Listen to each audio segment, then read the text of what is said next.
The 1,000 injuries of Fortunato I had borne as best I could, but when he ventured upon insult, I vowed revenge.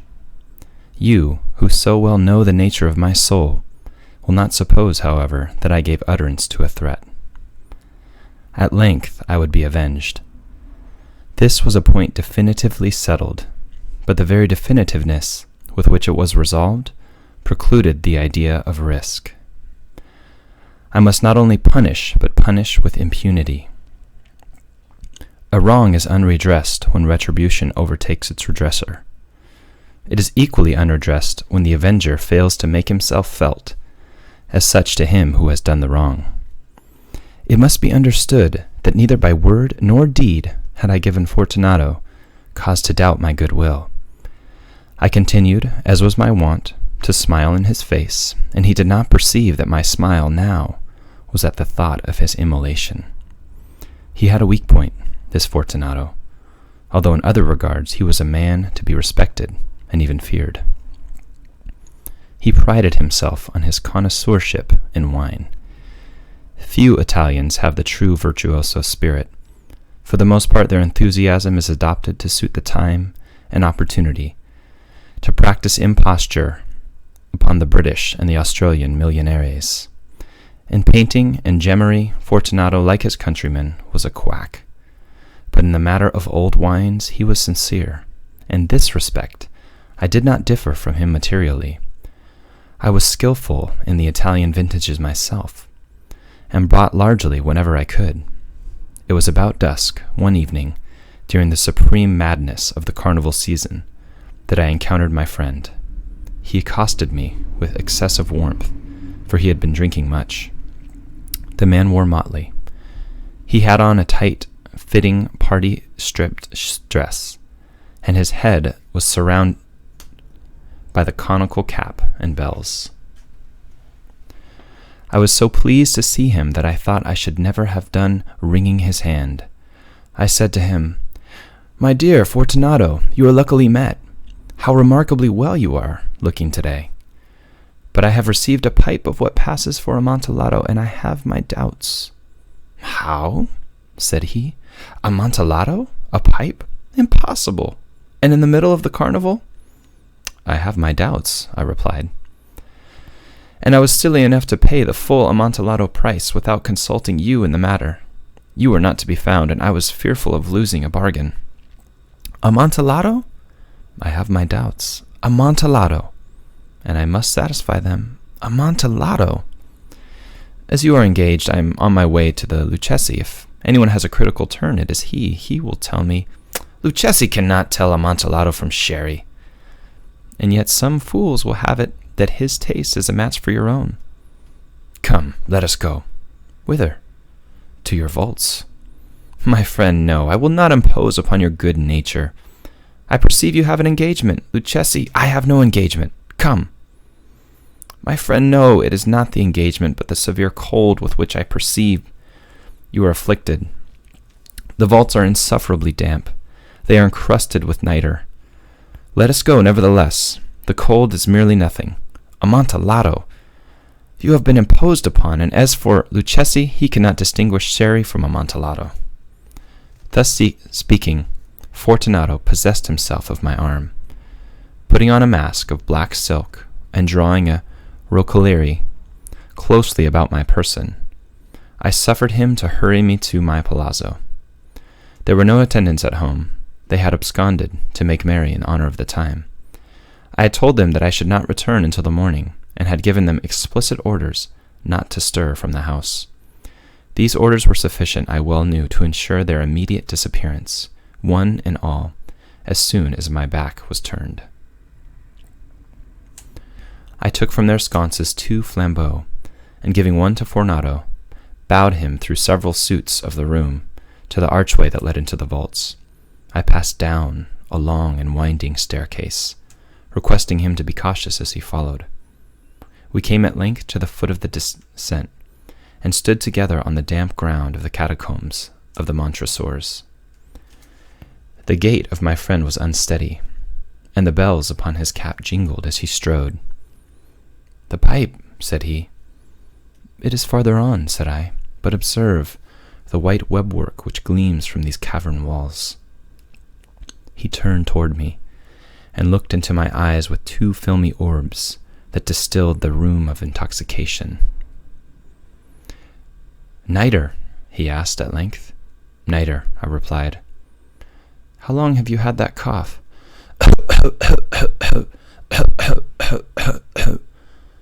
My poor friend found it impossible to reply for many minutes.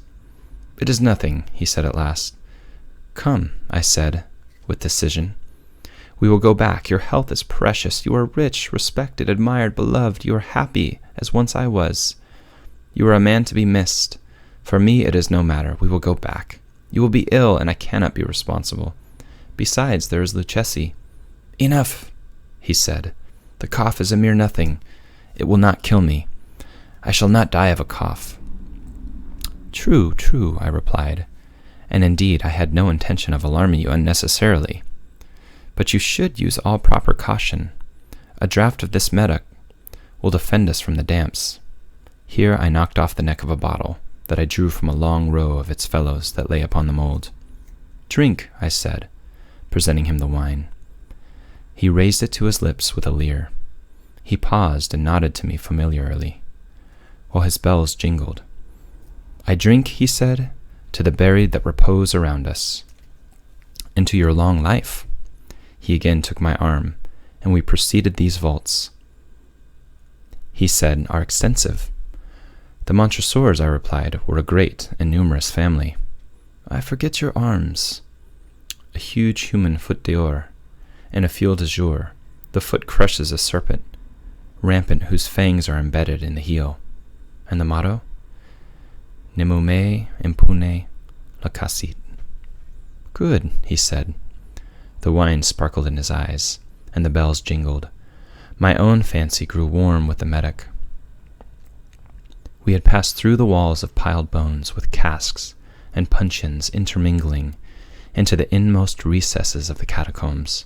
I paused again, and this time I made bold to seize Fortunato by an arm above the elbow. "The niter," I said. "See, it increases. It hangs like moss upon the vaults. We are below the river's bed. The drops of moisture trickle among the bones. Come, we will go back ere it is too late. Your cough—" "It is nothing," he said. "Let us go on. But first, another draught of the medoc." I broke and reached him a flagon of de Grave. He emptied it at a breath. His eyes flashed with a fierce light. He laughed and threw the bottle upward with gesticulation. I did not understand. I looked at him in surprise. He repeated the movement, a grotesque one. "You do not comprehend?" he said. "Not I," I replied. "Then you are not of the Brotherhood." "How?" "You are not of the Masons." "Yes, yes," I said. "Yes, yes. You? Impossible. A Mason?" "A Mason," I replied. "A sign," he said. "It is this," I answered, producing a trowel from beneath the folds of my recolare. "You jest," he exclaimed, recoiling a few paces. "But let us proceed to the Amontillado." "Be it so," I said, replacing the tool beneath the cloak, and again offering him my arm. He leaned upon it heavily. We continued our route in search of the Amontillado. We passed through a range of low arches, descended, passed on, and descending again, arrived at a deep crypt, in which the foulness of the air caused our flambeaux rather to glow than to flame. At the most remote end of the crypt there appeared another less spacious. Its walls had been lined with human remains, piled to the vault overhead in the fashion the great catacombs of Paris. 3 sides of this interior crypt were still ornamented in this manner.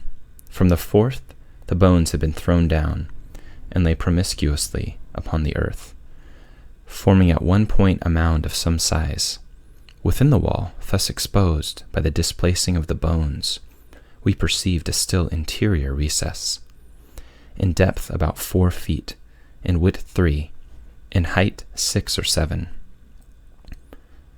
It seemed to have been constructed for no special use within itself, but formed merely the interval between two of the colossal supports of the roof of the catacombs, and was backed by one of their circumscribing walls of solid granite. It was in vain that Fortunato, uplifting his dull torch, endeavored to pry into the depth of recess. Its termination the feeble light did not enable us to see. "Proceed," I said. "Herein is the Amontillado. As for Lucchesi—" "He is an ignoramus," interrupted my friend, as he stepped unsteadily forward, while I followed immediately at his heels. In an instant he had reached the extremity of the niche, and finding his progress arrested by the rock, stood stupidly bewildered. A moment more, and I had fettered him to the granite. In its surface were two iron staples, distant from each other about 2 feet horizontally. From one of these depended a short chain, from another a padlock. Throwing the links about his waist, it was but the work of a few seconds to secure it. He was too much astounded to resist. Withdrawing the key, I stepped back from the recess. "Pass your hand," I said, "over the wall. You cannot help feeling the nitre. Indeed, it is very damp. Once more, let me implore you to return. No? Then I must positively leave you. But I must first render you all the little attentions in my power." "The Amontillado!" ejaculated my friend, not yet recovered from his astonishment. "True," I replied, "the Amontillado." As I said these words, I busied myself among the pile of bones, of which I have before spoken. Throwing them aside, I soon uncovered a quantity of building stone and mortar. With these materials, and with the aid of my trowel, I began vigorously to wall up the entrance of the niche. I had scarcely laid the first tier of masonry when I discovered that the intoxication of Fortunato had in a great measure worn off.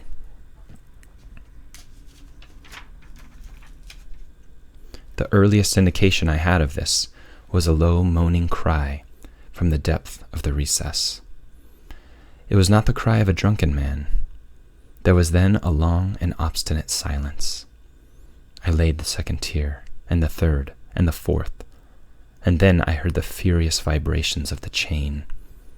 The noise lasted several minutes, during which that I might hearken to it with the more satisfaction. I ceased my labors and sat down upon the bones. When at last the clanking subsided, I resumed the trowel, and finished without interruption the 5th, the 6th, and the 7th tier. The wall was now nearly level with my breast. I again paused, and holding the flambeau over the masonwork, threw a few feeble rays upon the figure within. A succession of loud and shrill screams, bursting suddenly from the throat of the chained form, seemed to thrust me violently back. For a brief moment I hesitated. I trembled. Unsheathing my rapier, I began to grope with it about the recess. But the thought of an instant reassured me. I placed my hand upon the solid fabric of the catacombs and felt satisfied. I reapproached the wall. I replied to the yells of him who clamored. I re-echoed, I aided, I surpassed them in volume and in strength. I did this, and the clamor grew still. It was now midnight, and my task was drawing to a close. I had completed the 8th, the 9th, and the 10th tier. I had finished a portion of the last and the 11th. There remained but a single stone to be fitted and plastered in. I struggled with its weight. I placed it partially in its destined position, but now there came out the niche a low laugh that erected the hairs upon my head. It was succeeded by a sad voice, which I had difficulty in recognizing as that of the noble Fortunato. The voice said, "Ha ha ha! Ho ho! Hee hee! A very good joke indeed, an excellent jest. We will have many a rich laugh about it at the palazzo. Hee hee hee! Over our wine. He he he!" "The Amontillado," I said. "He he he he! He! Yes, the Amontillado. But is it not getting late? Will not they be waiting for us at the palazzo, the Lady Fortunato and the rest? Let us be gone. Yes, I said, let us be gone. For the love of God, Montresor. Yes, I said, for the love of God. But to these words I hearkened in vain for a reply.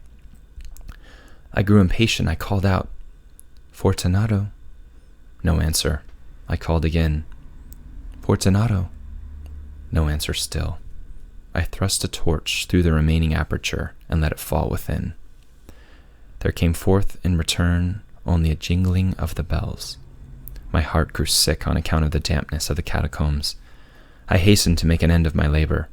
I forced the last stone into its position.